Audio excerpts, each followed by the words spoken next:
Apa kabar Anda semua? Semoga dalam keadaan sehat. Bertemu kembali dengan saya, Bung Ropan. Dan kita akan membahas setelah kemarin Chelsea, saat ini setan merah, The Red Devils, Manchester United. Jadi kalau ada yang bilang untuk musim kompetisi 2020-2021 siapa tim yang bakal juara di Liga Premier Inggris, maka hanya ada 4 tim, ya. Hanya ada 4 tim menurut saya. Pertama, tentunya juara bertahan The Reds, Liverpool. Kedua, The Citizens, Manchester City. Ketiga, The Blues, Chelsea. Dan keempat, yang akan kita bahas saat ini, The Red Devils, Manchester United. Jadi hanya ada 4 tim ini yang musim ini akan menjadi juara di Liga Premier Inggris. Mohon maaf dengan tim-tim lainnya, bukan berarti Anda tidak bisa juara, tetap masih punya kesempatan, sama seperti yang dilakukan oleh Blackburn. Di luar dugaan mereka bisa menjadi juara, ya. Di 95 kemudian 2016 ada Leicester City, tim yang tidak dianggap sama sekali akhirnya menjadi juara. Semua terbuka, tapi melihat dari semua aspek yang mendukung, ya, secara kualitas tim, ya, bagaimana kedalaman skuad yang ada saat ini, maka 4 tim inilah salah satu di antara mereka yang saya sebut tadi akan menjadi juara, ya. Dengan tentunya opsi lain kalau memang pun di luar ini memang ada. Yang paling tidak nama-nama besar aja saya pikir, ya. The Gunners, Arsenal, atau Spurs, Tottenham Hotspur, mereka yang bisa menjadi juara. Tapi khusus yang saya katakan ini bahwa hanya ada 4 tim ini untuk musim 2020-2021. Sekarang saya akan membahas tentang Manchester United di bawah asuhan pelatih Ole Gunnar Solskjaer. Nah, ini pemain yang juga ikut bersejarah. Pertama kali MU meraih treble di zaman Sir Alex Ferguson di Liga Champions, dan dia ikut menjadi bagian terpenting, menjadi pencetak gol penentuan ke gawang Bayern Munchen saat itu setelah Teddy Sheringham membuat gol dan Solskjaer mengantar MU menjadi juara dengan 3 gelar sekaligus, ya. Sebelumnya ada Piala FA dan Liga Primer. Sekarang dia bisa menjadi pelatih, dan banyak yang meragukan sanksi terhadap kemampuan Gunnar Solskjaer, ya, yang mengisi posisi Mourinho yang dipecat, dan dia masuk di musim kedua ini. Sekarang dia coba untuk membenahi tim ini dengan target tentunya harus menjadi juara. Saya pikir ada perkembangan yang bagus ketika di musim dingin mereka bisa mendatangkan Bruno Fernandes, dan pemain Portugal ini mampu cepat beradaptasi dengan tim dan membawa suatu perubahan di dalam tim yang laginya menurun pada 2019. Tidak ada yang menduga bahwa di akhir musim di pekan ke-38 Maguire dan kawan-kawan bisa finish di urutan ketiga menyalip Chelsea, ya, dalam 3 pertandingan laga terakhir, dan Chelsea turun di posisi keempat. Mereka bisa meraih 1 tiket ke Liga Champions. Suatu hal yang luar biasa dilakukan oleh MU setelah pandemi, kompetisi dihentikan, istirahat, dimulai kembali, dan mereka tanpa terkalahkan, luar biasa untuk bisa mengunci 1 tiket ke Liga Champions. Dan untuk itulah ada motivasi besar dari Solskjaer ingin mengikuti apa yang dilakukan oleh Fergie, ya. Fergie yang menangani MU dalam 27 tahun terakhir. Fergie menyumbangkan 13 gelar di era modern Liga Primer, sejak di 92-93 pertama kali Liga Primer, sampai terakhir Fergie mundur ketika dia mengunci gelar lagi, gelar ke-13 di era modern, ya. Secara total tentunya kita tahu bersama MU meraih 20 gelar terbanyak di Liga Primer, ya. Dan 13 diantaranya diraih pada era modern Liga Primer, ya. Dan terakhir dia menjadi juara di 2012-2013 sebelum Fergie mundur. Munculnya beberapa pelatih yang masuk menggantikan Fergie tidak ada, sehingga banyak yang mengatakan, ya, bahwa MU itu adalah Sir Alex Ferguson. Artinya tanpa Sir Alex Ferguson, MU tidak akan mampu berbuat banyak lagi. Banyak pemain-pemain besar yang hadir di era Ferguson, dan setelah Ferguson pergi memang, ya, kenyataannya David Moyes datang tidak membantu untuk bisa menjadi juara.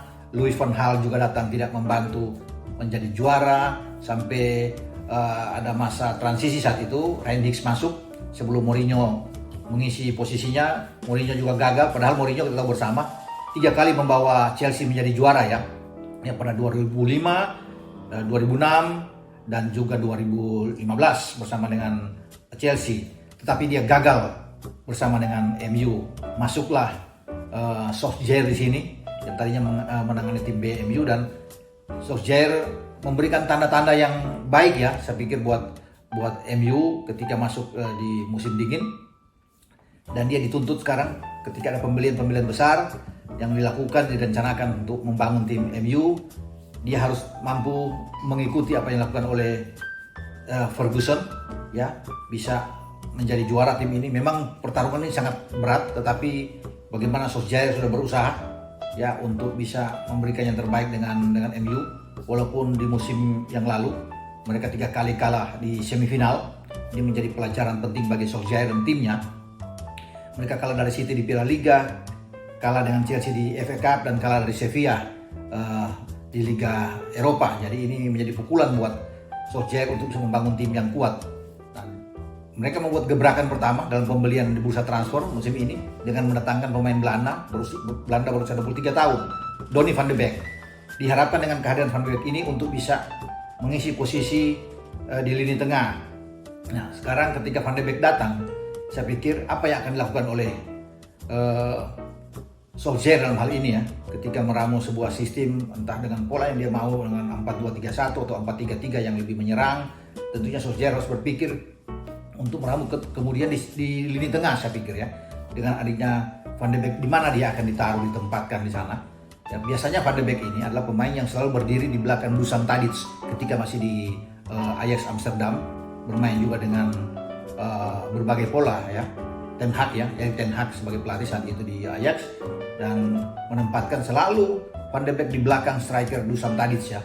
Ketika bermain dengan 4-2-3-1 atau 4-3-3, tetap dia adalah seorang gelandang yang berdiri di belakang striker. Nah, konon saat ini kalau ada perubahan, bagaimana Solskjaer ingin menempatkan dia lebih ke dalam, ini tentunya akan menjadi peran baru bagi van de Beek, tantangan buat dia untuk cepat beradaptasi dengan kondisi yang ada di dalam MU sendiri. Apakah dia mampu untuk bisa menjalankan ini kalau lebih bertahan? Bermain dengan 4-2-3-1, jelas kan dia akan ke dalam, mungkin bermain entah dengan Nemanja Matic atau dengan Paul Pogba, dan menempatkan Bruno Fernandes di belakang Marcus Rashford ya. Kalau bermain dengan tiga gelandang lebih menyerang, ada mungkin masuk Rashford di depan ya, kemudian di belakang ada Bruno Fernandes, ada Anthony Martial, dan mungkin salah satu ada Greenwood ya, Mason Greenwood yang ada berada di kanan, dengan 2 double pivotnya, yaitu adalah Nemanja Matic dan juga Donny van de Beek, dengan 4 pemain belakang yang ditampilkan. Apakah 2 bek tengah Maguire dan Lindelof, Wan-Bissaka di kanan, kemudian dengan Luke Shaw yang berada di kiri dengan penjaga gawang De Gea. Semua tergantung dari Solskjaer ingin menempatkan. Tapi menurut saya tidak baik kalau memang tidak begitu efektif ya, kalau Van de Beek ditarik bermain lebih ke dalam untuk bermain di belakang Bruno Fernandes ya. Bagaimana Solskjaer harus bisa memikirkan ini, mengembalikan posisi Van de Beek ini untuk bermain di belakang striker sebagaimana ketika dia di Ajax ya. Di Ajax dia didampingi oleh Martinez dan Alvarez di posisi gelandang ya, dengan Tadic yang saya katakan ada di depan. Sebelumnya 2 musim lalu sebelum Frenkie de Jong pindah ke Barca, dia juga bermain bersama Frenkie de Jong, tapi dia lebih ke depan. Yang lebih ke dalam justru De Jong dan Son yang ketika 2 musim lalu. Sehingga bagaimana memberikan ruang yang banyak bagi Van de Beek untuk selalu muncul secara cepat ke dalam kotak penalti, mencetak gol, memberikan passing-passing yang bagus. Itu yang dilakukan bersama dengan Ajax. Nah, Solskjaer tentunya harus melihat ini, mengadaptasi apa yang dilakukan oleh Ten Hag dengan Van de Beek di Ajax untuk membawa dia ke MU. Saya pikir paling tepat dia adalah bermain di belakang Marcus Rashford ya, sebagai gelandang serang. Nah, kemana posisi dari Bruno Fernandes tinggal diatur mungkin oleh Solskjaer di sini. Mungkin Bruno Fernandes agak bermain melebar ya, apakah di kanan atau dia di kiri.